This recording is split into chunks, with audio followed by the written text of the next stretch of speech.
to purchase 5,000 container homes, and some of them will be for sale with a program with the NHD. You will be able to purchase. Some of them will be used to build housing schemes, which you can purchase, and a portion of them will be made available through social housing. The government itself will also be purchased. After Hurricane Melissa displaced thousands, the Jamaican government shocked the nation with a proposal to build a massive container city in western Jamaica. Prime Minister Andrew Holness announced plans to import 5,000 modified containers, framing it as a fast, modern solution to prevent a humanitarian crisis.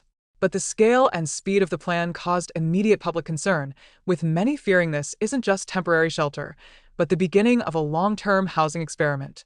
Hurricane Melissa exposed a deep housing crisis. Melissa flattened vulnerable communities, leaving roughly 20,000 people without livable homes. Public shelters filled instantly, forcing families into schools, churches, vehicles, and makeshift tarpaulin camps. The government, overwhelmed and unprepared, needed an immediate solution, which made the container proposal feel like a lifeline.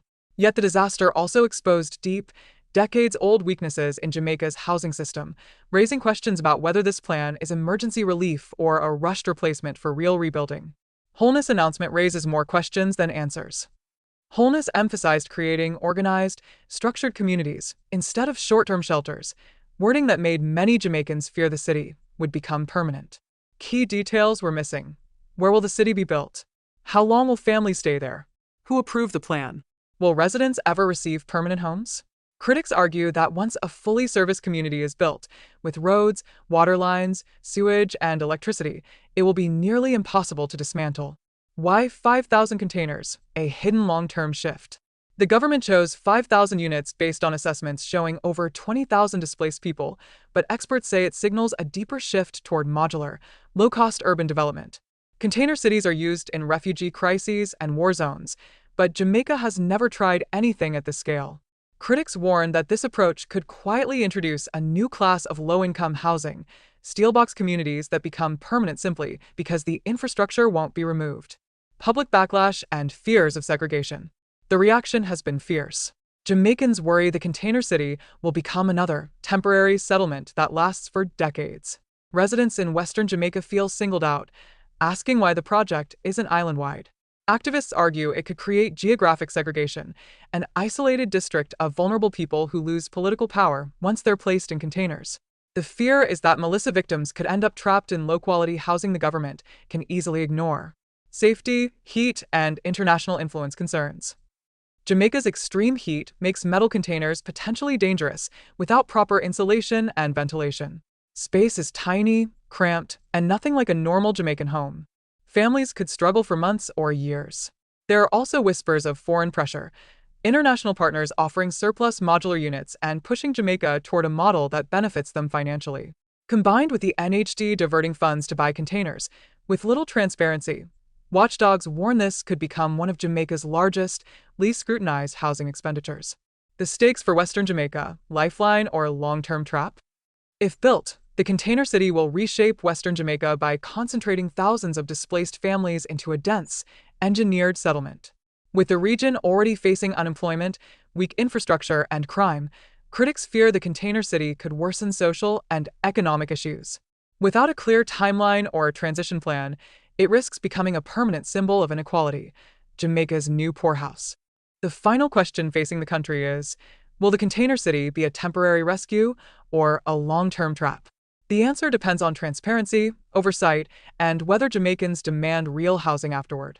We have examined pre-built, containerized modular solution, and we have settled in our minds that this is appropriate for the Jamaican situation that we now have. There are different types, different versions, and so I've met with the NHD, and the NHD has provided us with a solution that they are presently working on.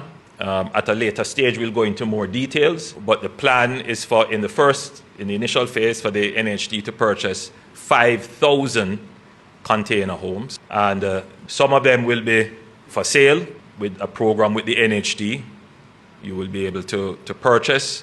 Some of them will be used to build housing schemes, which you can purchase, and a portion of them will be made available through social housing. The government itself will also be purchasing some of these containerized housing solutions, which will be made available through the social housing modality.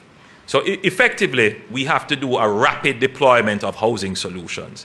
And the easiest way to do this is to use the containerized solutions. They do take some time to arrive in Jamaica. There's just certainly not the quantity to make an impact. So we have met and discussed it. We have taken the policy decision that these can be used. And so the process of acquiring them through the procurement process, they have been given the approval to move ahead with that. So that should start in short order. You know, we are not going to get them here for Christmas. I just have to be frank with everybody. But we should start to see some coming in by late January. And those that come in initially, we are going to be looking at the worst cases assessed to make them available. For Christmas and for the initial stages, we're going to have to try to do the shelter repair kits, the heavy-duty tarpaulins, and those kinds of solutions, in addition to the rebuilding, the actual putting on roofs and so forth, as much of that as we can in the coming weeks leading up to Christmas. But the containerized solution does take some time. The shipping is between 30 to 90 days, just that alone. Then there is some procurement and other administrative and bureaucratic things that might take up the time. So we're really trying to cut it as quickly as possible, as short as possible. But even with the best efforts, there may be some challenges.